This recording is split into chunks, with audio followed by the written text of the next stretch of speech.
First, I just want to start off by acknowledging we're on the traditional territory of many First Nations people, Inuit and Métis, and acknowledge that it's the traditional territory of the Mississaugas of the Credit, the Haudenosaunee, the Huron-Wendat, and many other First Nations peoples.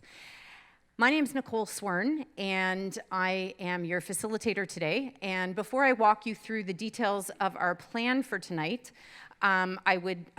this morning, this is the third meeting, the details for this morning, I'd like to cover 3 points with you.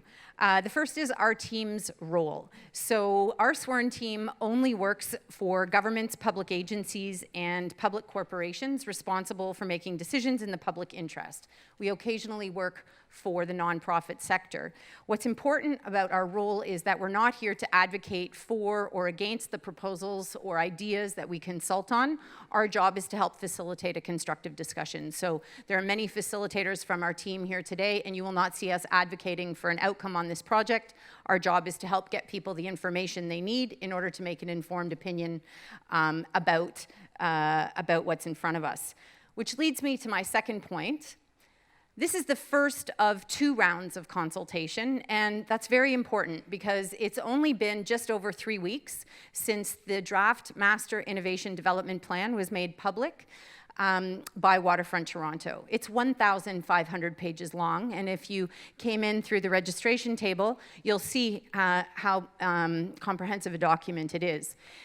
If you were reading 20 pages a day, it would take you 3 months to get through it. There is no way in 3 weeks that we will be able to dig deep on what's in there. So what we've really done is designed this first round of public consultation to help orient everybody to what's in there and to get an initial sense of, if you are ready to make an initial sense, of what you feel about what's in there. Are you generally comfortable, maybe a little less comfortable? Are there conditions under which you might be willing to consider it further?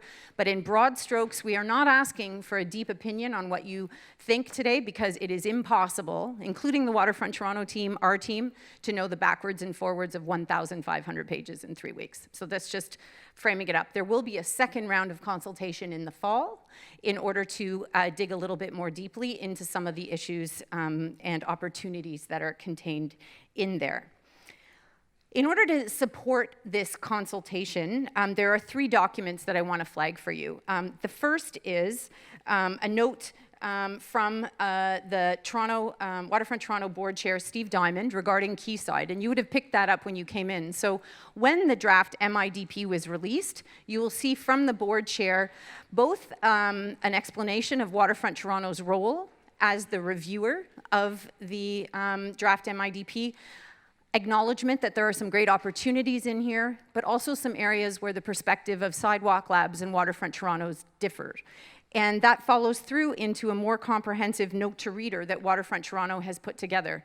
So it is also a reasonable document, probably 50 pages, but it starts to take the 1,500 and tries to, I'll come to you in a minute, 1,500 and looks at it through the lens of a public actor and a public steward.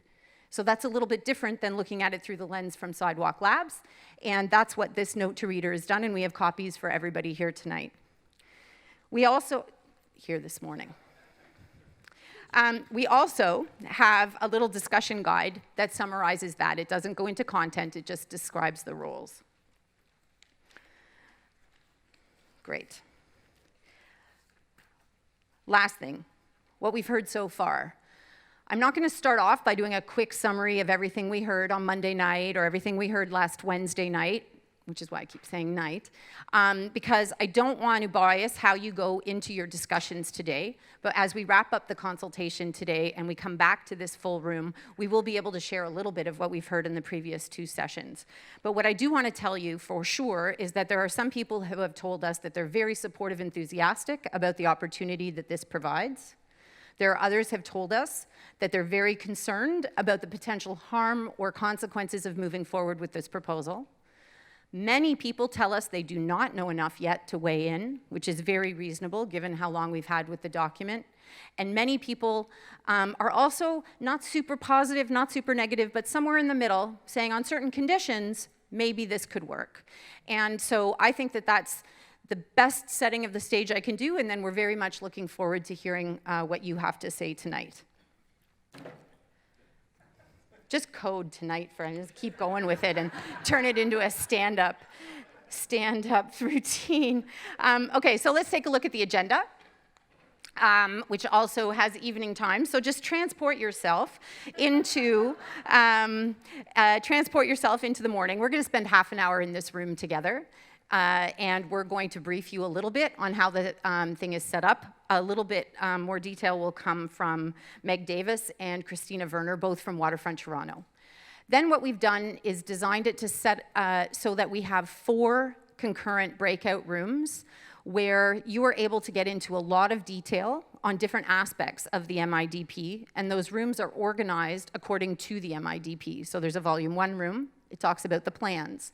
There's a Volume 2 room, it talks about the proposed innovations. There's a Volume 3 room, talks about the partnership. And then we've added a 4th room where we've isolated some of the digital conversations. We have heard that there is a digital element to all of it, and you will see to a certain extent some of that digital is integrated, but given the degree of attention that's been put on the digital issues, we have isolated it in its own room for the purposes of this first round of consultation. So after the briefing, we're going to break into those breakout rooms, and there are a number of facilitators and Waterfront Toronto staff who are very knowledgeable knowledgeable about their role and their thoughts to date on the MIDP. And then we will be back here for the final hour. So from 11 till 12, we'll be in the room here, hearing what happened in those 4 rooms, giving you a chance to see the lens that you brought to it in a Volume 1 room, say how does that line up with the lens you brought to it in the Volume 3 room. And we'll also have a couple of roving mics, so if you'd like to address the group as a whole, you can do that then. One other note, you'll see reference to a July 31st deadline in some of the materials. By no stretch of the imagination do we think you're going to have your opinion fully formed on what's being proposed here by the end of this month. The reason that we put the July 31st date there is as a flag that the initial impressions we get from people will help us figure out how to do the second round of consultation and how to curate it to issues of most interest to people, as well as those issues that Waterfront Toronto thinks are important. And so you're welcome to provide us some thoughts today, but you also, plenty of people have said, look, I'm not ready I'm reserving my judgment until I have more time to think it over and hear from others on it. So that's a flag there. We're gonna take notes today. Our team, we will send a draft of the notes from today's session to you for review, and you'll have about a week to look them over. So that way we collectively become accountable for the accurate documentation of the feedback that we receive. Okay, and if you didn't have a chance to share your perspective this morning, we have an online feedback mechanism, so you can take your time as long as you'd like through the fall, through to the second round of consultation to provide feedback that way, if that's better for you. We're also going to be at the St. Lawrence Reference Library on Thursday. We've already had 6 pop-ups in libraries, branches across the city, and we're going to have another one for an hour and a half this coming Thursday if you'd like to stop by. Okay, that's enough for me. I have a few other things that you might want to put your hand up to. First of all, I want to give you a flavor of the types of folks that are in the room. So if you're representing our facilitation team, put your hand straight up. Plenty. Thank you very much. If you're representing Waterfront Toronto, put your hand straight up. Lots. These folks are here, all of them together, are here to help you get the information you need to get your head around what's in this draft MIDP, at least at this very early stage. How many people are here from Sidewalk Labs? Hands straight up. Good. There's 3, 4 people, 5. They're here to listen. They will be participating in the plenary sessions in a listening kind of way. They will be not sitting at your small group discussions, but they will be here to actively listen, since of course they're very interested in even your first early reactions to what's in front of you. How many people are representing yourself or a group of residents? I'm trying to distinguish that from organizations that might be interested. So yourself or residents. Okay, good. And then an organization, private, public, nonprofit, a bit fewer. Okay, that's pretty typical for what we've been hearing so far. And lastly, and very importantly, how many people, is this your very first time engaging in any kind of public event related to Quayside or the MIDP? First time? Okay, great. That's almost a quarter. Good. What I'd like to do is, you have a question before we continue? Yeah, go ahead. Do you have a short list of what the objectives are of Quayside from the beginning, so I can have a baseline? So, because there's so much information, it's nice to have a baseline first. I love it when the question sets up what's happening next. Both Meg and Christina are going to do exactly that. They're going to give you a briefing up here about the big picture. What Waterfront Toronto exists to do, since a quarter of the room, I think, hasn't been to a meeting related to this property before and may not be as familiar with Waterfront Toronto. And Christina will go exactly into the objectives of this project. And then from there, we'll talk to you about again, I'll remind you what's happening in the different rooms, and you can decide which one you want to go to. Okay, so I'm not going to take a lot of questions right now, because the whole point of going into those breakout rooms is to give you a very high level of service with small groups of 5 to 10 people with Waterfront Toronto. And then if you need and you still don't get your question answered, or you want to make a point to the whole group, we'll do that from 11 till 12. So I'm going to transfer it over to Meg right now. And if you don't mind hanging on to your questions until she's done, it may very well be that the answer comes by the time the two presentations are complete. Okay, I'm on. Okay, thanks. And first of all, thank you, Nicole, and your team for guiding us through this massive undertaking, the document itself, and all the discussions we're going to have today. But mostly I want to thank everybody for coming. It is the hottest day of the year, and luckily we have some air conditioning. They turn it back on for us. It is a bit warm in here, so make sure you have lots of water. But sharing your Saturday morning with us is above and beyond, so we really appreciate you being here. I saw a lot of familiar faces, some tried and true folks who've been with Waterfront Toronto for a very long time and come to a lot of our public consultation events, either on Quayside or on lots of the other projects that we consult on. But there's so many new faces here, and I'm excited to have you here and hear what you have to say. And because you're new to Waterfront Toronto, I want to talk to you for a few minutes about Waterfront Toronto, to give you a little bit of background on who we are and what we do. So we were created by all three levels of government, so the City of Toronto, the Province of Ontario, and Canada, in 2001, with a mandate to revitalize 800 hectares of waterfront property in Toronto. And we really have three roles that we play. The first is as catalyst and steward, and we are drawing people down to the waterfront by creating beautifully designed, vibrant public spaces, recreational spaces, and civic spaces. Secondly, we're the revitalization lead and landowner in the waterfront, and we develop complete communities to address challenges such as mobility, sustainability, affordability, and inclusivity. And then the third role is as partner. So we do all of our work through partnerships. We partner with the public sector, such as this beautiful building we're in today, George Brown College. Thank you very much for hosting us. And nonprofits such as Artscape, as well as private sector partners to deliver economic growth and jobs. So it all started with $1.5 billion of seed capital, $500 million from each level of government, to invest in infrastructure and public spaces to ready the lands in the waterfront for development. It's the largest urban revitalization project in North America, maybe even in the world.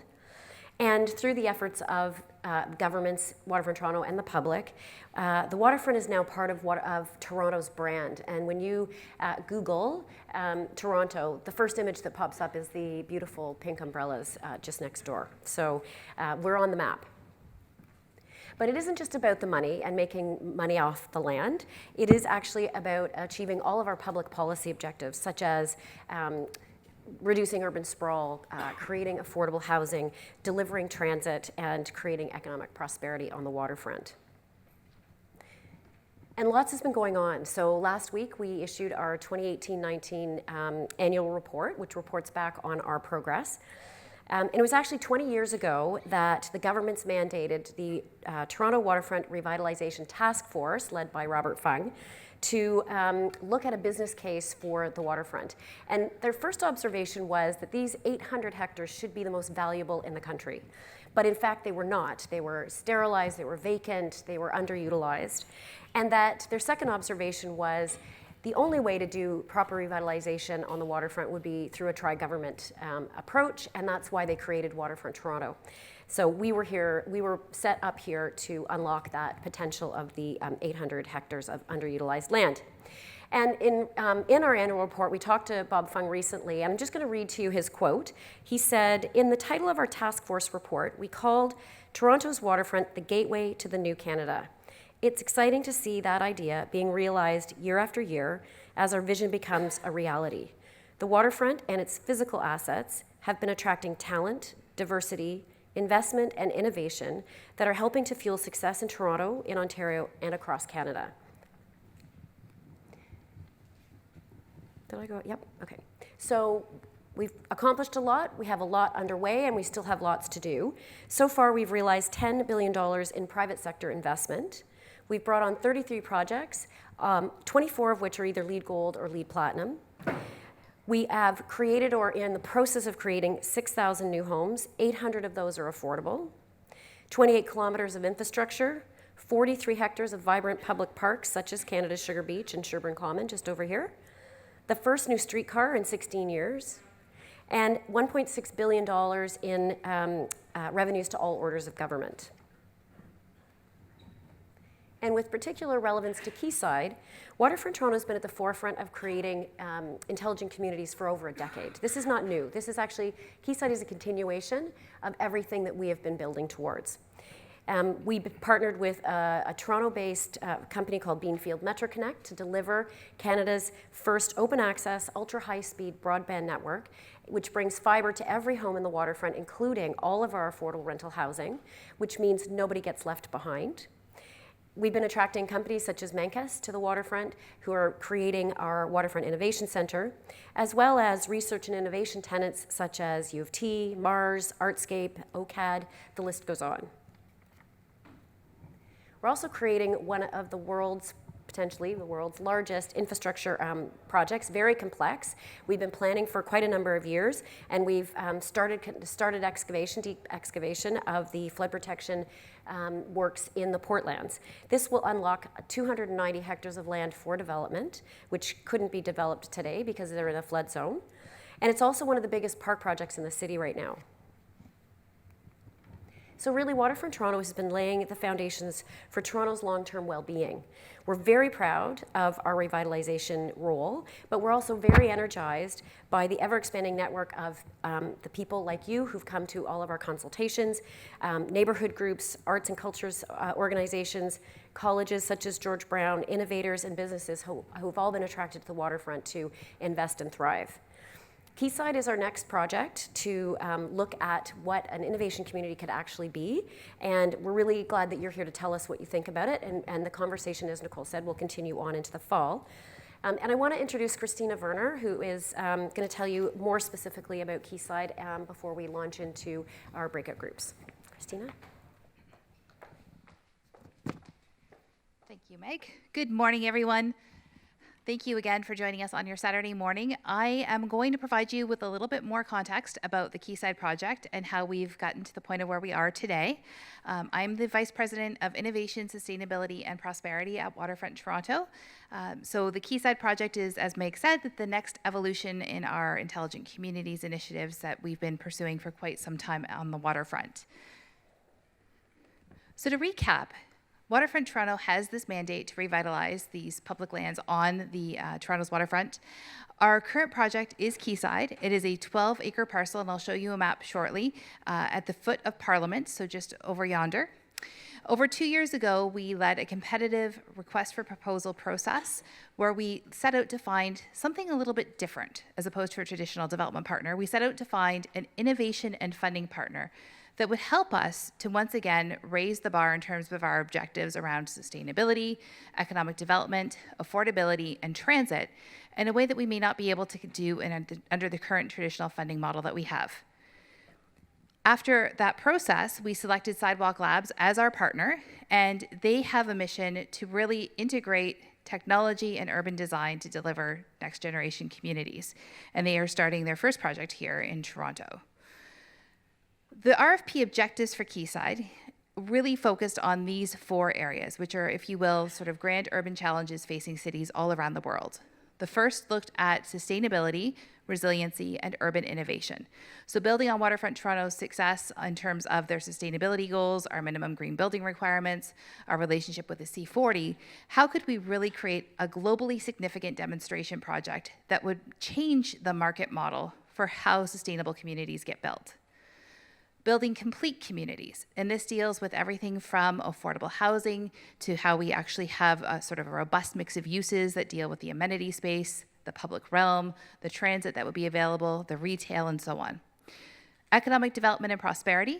So once again, building on the legacy that we've had to attract really high-performing tenants in sort of an innovation niche, starting from Chorus all the way up to the film district, really to take that to the next level, and then also add a focus to the clean tech and building material sectors that would give companies an opportunity to really pilot their new products and being able to take them to a global scale. This has traditionally been a challenge for young Canadian companies to have a project that is significantly large enough to actually demonstrate the viability of their products and then roll them out more broadly. And then partnership and investment, and really looking at developing a new partnership model that would provide a solid financial footing to continue waterfront revitalization beyond the current investments made by government. So where are we today? So on June the 17th, Sidewalk Labs delivered their Master Innovation and Development Plan to Waterfront Toronto, which, as Nicole has mentioned and Meg has mentioned, after a week's time, we put together the note to reader and we've released the Master Innovation and Development Plan to the public to begin to get your feedback on what is contained therein. This first round of consultation really is an orientation session because of the breadth of everything that is in there. As Nicole said, it's not reasonable for everyone to have read all 1,500 plus pages and have formed an opinion about what's in there, but we want to begin to orient the conversation and hear your initial thoughts. One thing that is really important to note is that Waterfront Toronto did not co-create the Master Innovation and Development Plan. We worked with Sidewalk Labs early on to do some initial research and to help set the objectives of what would be viable in terms of what a project might look like. They then went forward and they prepared the Master Innovation and Development Plan and have brought it back to us for our review and our evaluation. The Master Innovation and Development Plan is subject to the approval of Waterfront Toronto's Board of Directors and Sidewalk Labs, and it will be evaluated based on the robust framework that we've put together. And one thing I want to say is that both the objectives and the evaluation framework, there's a lot of detailed information on our Quayside website that you can also go a little bit further into what those mean, how it will be measured, and so on. Nicole mentioned the open letter from our board chair, Steve Diamond, that was released with the MIDP. And it's really important to think about some of these big issues that are still being sorted through. There are a number of really exciting ideas contained in the Master Innovation and Development Plan, but there are 4 key areas that are highlighted in the letter where there are diverging perspectives between Waterfront Toronto and Sidewalk Labs that are highlighted. The first relates to scale. So in the RFP, there was the notion of the 12-acre site for Quayside and an opportunity to think of infrastructure and other solutions that may require a larger footprint to make financial sense or to become viable from a technology perspective. That being said, the idea district that Sidewalk Labs has proposed is significantly beyond that 12-acre site. Sidewalk has also proposed to lead the development on Quayside, and Waterfront Toronto feels that should a project move forward, Waterfront Toronto will lead the process to select a development partner and then work with Sidewalk Labs on the actual development project. Sidewalk Labs' proposals require further commitments from our governments, particularly for things like transit, that Waterfront Toronto is not in a position to grant at this time. And there is a need for much more information with regards to the technology solutions that are being proposed so that we can be assured that they not only meet and exceed the existing legislative and regulatory requirements from a digital perspective for privacy and so on, but that they also meet the objectives set out in our digital principles. So the Master Innovation and Development Plan has 4 books contained therein. There is an overview volume, but then there are these 3 main areas that really begin to scope out the plans. The first 2 around the plans, so around the actual site design and built form, are contained in Volume 1. Volume 2 deals with all of the innovative ideas that Sidewalk Labs is putting forward, ranging from sustainability to housing and so on. And then Volume 3 is really on the partnership, so how they are proposing to actually implement the plan. Each of these things, each of these volumes has a lot of content in it that's very complicated and very rich to sort through. I'm just going to show you 2 slides that begin to get at the crux of this complexity. So this map here actually has a lot going on to it. This is what Sidewalk Labs has proposed as their idea district. And if you see the dark blue area that's highlighted as Quayside, it's shaped almost like a dog leg, that's the actual 12-acre site, okay? The second site to draw attention to is Villiers West. And on Villiers West, there's a number of exciting things that they've proposed, including the relocation of the Google Canadian headquarters, which could result in a large number of net new jobs coming to the waterfront. They've also proposed the creation of an Urban Innovation Institute that would complement the existing tech ecosystem in the City of Toronto to be able to grow this whole new industry, looking at how urban and digital can be combined. And then we look at some of the other matters that are here. And again, on Quayside and Villiers, there is this question around the actual development and who should be leading the development. There's also this notion around transit. I think we all agree that transit in the waterfront is a really good thing, but how do you fund it? How is it going to be designed? And then you also have this notion of Sidewalk as a consultant, essentially, to help set the guidelines and broader goals and objectives in the light blue areas, which is the idea district that they're proposing. So there's a lot to unpack in terms of what that means, what scale is appropriate, and which of those features is actually something that would help in the Toronto context. Another area that has been a question for a long time has been, how is Sidewalk Labs proposing to make money from this project? So here's another area that is quite complicated and will be discussed in more detail in the Volume 3 room. They see 3 main areas where there are potentials for revenue for them. The first is around real estate, and based on the research that they've done here, looking at things like building materials, for example, tall timber, we've heard quite a bit about that, and seeing if these are viable pieces that can then be rolled out potentially globally to generate a revenue stream. Technology. This is not a situation, what you'll read in there, that they are looking to create every piece of technology that would exist on the waterfront, but they are looking to make some strategic investments in a few select technologies that they could then roll out potentially globally if they are proven to be viable here. Infrastructure. So again, looking at it from a global perspective, but starting here to create a company that would both help to fund and design advanced infrastructure systems. So not necessarily your municipal infrastructure type of systems, but things like microgrids, vacuum waste, this robotic delivery system and so on, that would be something that is not traditionally supported by the market. Nicole mentioned the note to reader, and I'd like to just direct your attention to this again. I think it's a really important document as you begin to sort things through. We are looking for some very particular pieces of consultation, of communication back from you, and we'd like to have this note to reader help to guide you through the process of some of our open-ended questions that we're currently looking at. It provides a synthesis of what we were originally asking for from our innovation and funding partner, and describes how Sidewalk Labs has responded to that request. It looks at how the draft MIDP melds with the existing practices that are going on in both Toronto and more broadly nationally, and where privatization of public assets is being proposed, if at all. This has also been flagged for you. And then there's also a beginning piece to look at the financial impacts and potential risks of the project. It's not a comprehensive risk assessment. This is based on our initial first glance through the MIDP. The note to reader also reflects our priority considerations and poses both the general and specific questions that we are hoping that you'll consider. So where are we in this process? And yes, it has been an 18-month journey to get to where we are today, and many of you have been with us since the beginning of that journey, and many of you are new here today, but we are still relatively early on in this process. So you'll see that we are in the first round of consultation, and there will be another round that will follow in the fall. at which point Sidewalk may choose to set in a slightly amended version of the Master Innovation and Development Plan. And only after all of the consultation has completed and we've had a chance to synthesize that, will we begin our evaluation of the Master Innovation and Development Plan.